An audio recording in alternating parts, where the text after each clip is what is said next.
This Torah class is brought to you by TorahAnytime.com. Just say like this. Rabbi Yochanan ben Zakkai says to his Talmidim, Tzuru, go out and see, Ezehu derech tov, what is the good path, sheyavar lo ha'adam, that a person should choose. In other words, Rabbi Yochanan ben Zakkai is sending them out on a mission, find what is truly good in this world. Now, if we were to ask, what is truly good in this world? What is the tov ha'amiti? Torah. Ein tov ela Torah. Comes back, Rabbi Elazar ben Aruch, and he says what? Leiv tov. A good heart. A good heart is the way to acquire that which is truly good. Okay. How does a person acquire Torah with a good heart? So the Bnei Yissaschar says an amazing thing that we learned recently and we've learned in the past. How many types of chachma are there in this world? Well, we know we have 32 teeth. 32 nesivos hachachma. There are 32 pathways of wisdom. Like the amount of times it says Elohim in the beginning of Bereshis, that's the first paragraph of the Sefer Yitzira. It says, right, 32 times Elohim in Bereshis, corresponding to 32 pathways of chachma. That is the main body of the Torah. That is the revealed aspect of the Torah. That is the element of the Torah which is understood to everybody. Lamed Beis, the 32 pathways of chachma. But once you've mastered that, now you're ready for tov. There's a concept that when God created the world, He created the Or, a tremendous light, which Hashem did not want to bring down to the world, and He put it away for the tzaddikim, la'asad lavai, the Or Haganos. In the Or Haganos is the aspects of Torah that are hidden, the secret aspects of Torah, that Hashem hid away. Hashem put it away. Not everyone is worthy to learn the Torah Hanistar. So, how does a person achieve Tov, which is the highest element of Torah? You need Leiv, you need the 32 pathways of Chachma, and then you get to Tov. Tov is the true inner core of the Torah, the secrets of the Torah. So the Bnei Yissaschar points out, if you count from the beginning of Bereshis, you count 32 words, you get to the 33rd word, which is Tov. After you've mastered the 32 pathways of wisdom, you're ready to embark upon the 33rd word is Tov, the secrets of the Torah. Okay? So once a person has acquired all disciplines, then they're able to try to pursue what is Tov. Now the Tov is the Or Haganos, the secret light that emanates the secrets of the Torah. Says the Bnei Yissaschar, Rav Shimon bar Yochai, on the 33rd day of the Omer. Why the 33rd day of the Omer? How many days of Omer are there? 49. Leiv, Tov. Leiv is 32, Tov is 17. 32 and 17, for all you accountants, right, is 49. 49 days of the Omer. Why 49 days of the Omer? Because in order to get the complete Torah, you need 32 and you need Tov. The 33rd day of the Omer is when what? The light, the glimmer of the secrets of the Torah began to shine forth. Who began to reveal it to the world? Reb Shimon bar Yochai. Shimon bar Yochai. What is Reb Shimon bar Yochai called in the Zohar HaKadosh? Baitzina Kadisha. What's Baitzina Kadisha? The holy lamp, the holy fire. Why the holy fire? Because he began to shine to the world the light of the secret light of the Or Haganos. That's why his sefer is called Zohar. Zohar means the light. He is causing the secret light of the Or Haganos to shine forth to the world. That's how Bnei Yissaschar says. Then on Lag BaOmer, Rav Shimon bar Yochai passed away. Even though we have no evidence to this, Bnei Yissaschar conjectures that if Rav Shimon bar Yochai passed away on Lag BaOmer, he was born on Lag BaOmer. And that's the day he began to teach his student, Rabbi Abba, the secrets of the Torah. So the 33rd day of the Omer is the day that the secret light of the Torah begins to shine, begins to emanate to the world, revealed by Rav Shimon bar Yochai. Leiv is the first 32 days, Tov are the last 17 days, when the secret light of the Torah begins to emanate to the world. That is why the Zohar was revealed on the 33rd day of the Omer. We've spoken this out in the past. I want to say something new this year, and that is, there is a comment in the Chassam Sofer that is found nowhere else by any other commentaries in terms of what the significance of Lag BaOmer is. And that is, we know Bnei Yisrael left Mitzrayim. What did they eat? What did they eat for 30 days? Man didn't fall yet. They ate matzah. They ate leftover matzah for 30 days until Pesach Sheni. Yadaled. Then they traveled 3 days without food. Tesvav Iyar, Tes Zayin Iyar, Yud Zayin Iyar. Says the Chassam Sofer, nobody else says this. The man began to fall for the Jewish people on when? Yud Ches Iyar, Lag BaOmer. Nobody else says this. Chassam Sofer says this in his Chuvas, Reish Lamed Gimel, in the Drashas, in the Taras Moshe, and in a fourth place, that the man began to fall on Lag BaOmer. What's the significance of that? What's the significance of the fact that the man began to fall on Lag BaOmer? So the Sefer Or Gedaliah explains, you have how many days of Sfiras HaOmer? 49. You break it up into 3 parts. These are 3 things a person has to work on in preparation for Shavuos.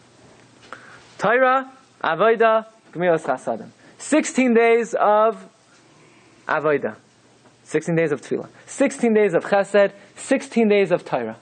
The 16 days a person works, and then finally the last day, you review everything. The last 16 days of the Omer, beginning on Lag BaOmer, are the days we begin to prepare ourselves for receiving the Torah.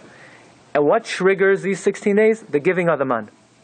Because in order for a person to be able to learn Torah properly, there's a problem. There's something interfering with learning Torah. And that is, I have to work, because how am I going to pay the bills?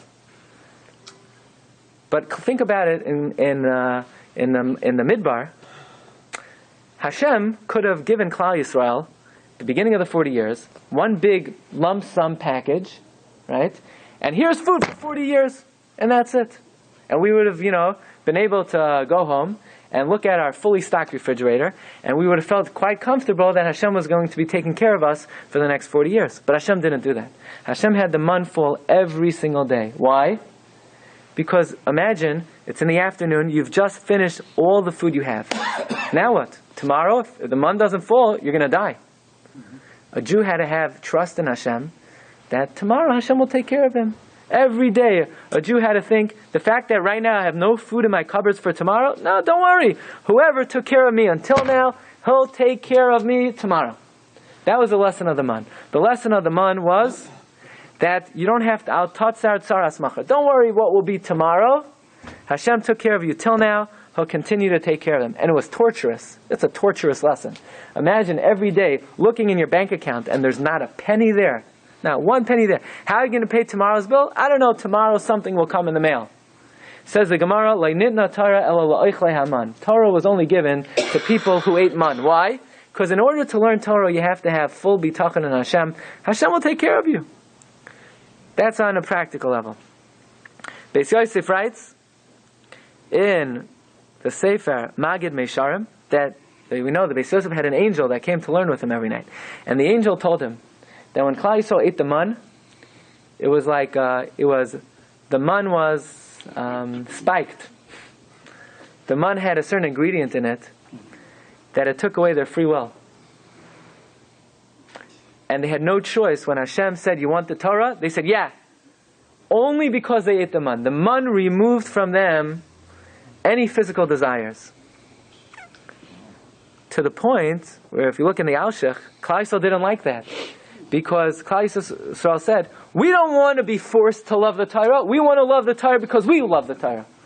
Because it's very difficult for a person to be forced to love something, right? I tell you, you take, love this. I don't want to love it when you love. Don't force me to love it. I'll love it if I want to love it. No, but Hashem forced us to love the Torah. Now, Leinitna Torah la'oichlei haman, which fell on what day? On Lag BaOmer. It's very interesting. The Sfarim bring down that Reb Shimon bar Yochai also, what does he eat in the cave for 13 years? It's not like his wife packed him up peanut butter sandwiches for 13 years. Miraculously, the carob tree grew. The river grew. That's the bechinas, that's almost like the man. It was a miraculous way of eating every single day. Who says the carob tree will still be there tomorrow? Who says the river will still be there tomorrow? Who says he'll have food for tomorrow? Reb Shimon bar Yochai demonstrated to the world the concept of oichlei haman, where he went into the cave, what's going to be? How am I going to survive? I don't have any food, I have no provisions. miraculously, the man fell, so to speak, for Reb Shimon Bar Yochai. What does that have to do with us? What does man have to do with us? The man doesn't fall for us. So, very interesting, if you think about the period in history when the man fell for Klal Yisrael. Were we on a very high level when the man fell for us? No, we're on the 49th level of Tumah. We had just come out of Mitzrayim. And even so, Hashem caused the man to fall for Klal Yisrael as a very great lesson, the Meshech Chochmah says. You know what the lesson is? A person says, Oy vey, Parnasa, how am I going to make a living? I don't deserve it, Am I such a big tzaddik that Hashem's going to provide for me? Maybe this aver or that aver. It's true, we're not such big tzaddikim. But says the Meshech Chochmah, think about the time in history when Hashem provided the man for Klal Yisrael. They weren't on such a high level either. They were actually on the lowest possible level.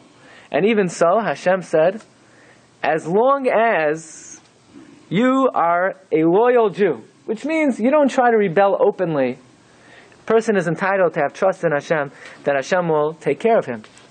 It's interesting, there's a medrash, the medrash that says like this. The medrash says that when you bring the carbon Omer, right, Klal Yisrael brings the carbon Omer, how much does each Jew have to bring? Very little. All of Klal Yisrael only has to bring one Omer to Hashem, right? So that means how much does each individual contribute? Probably something microscopic, right? 600,000 Jews.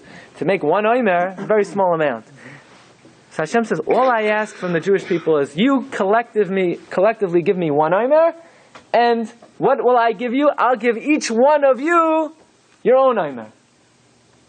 What's the meaning of that? The meaning is very simple. The meaning is that all Hashem wants from us is if we connect ourselves to the rest of Klal Yisrael, and we're loyal Jews, and we try our best, and we may stumble, we may fall, Hashem says, that's all I need for me to give you what you need. You don't have to be a tzaddik gamor, you don't have to be righteous. As long as you throw your hat with the congregation and you're a loyal Jew, then I will provide each one of you an Omer. So it's an important lesson. Very often, for a person to feel he could trust in Hashem, how can I trust in God? I'm not deserving of Hashem's kindness. Hashem says, in order for you to trust in me, you don't have to think that you're a tzaddik gomer. You don't have to be a tzaddik gomer. A Jew is entitled to have full trust in Hashem, that Hashem will take care of him, even if he sometimes slips, even if he's undeserving, as long as he throws his hat with the rest of the congregation, and he's a loyal member of Klal Yisrael. Yachal l'kavos l'chol tov. He has the ability to trust that Hashem will provide for him for whatever he needs. Have a wonderful. You've just experienced another Torah class brought to you by TorahAnytime.com.